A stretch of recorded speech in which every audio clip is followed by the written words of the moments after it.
Бөрі топ каналы.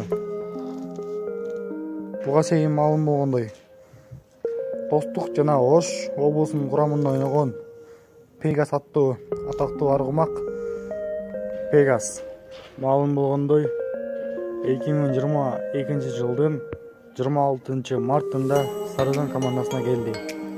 Бул тууралуу Сарыжан командасынын жетекчиси билдирди.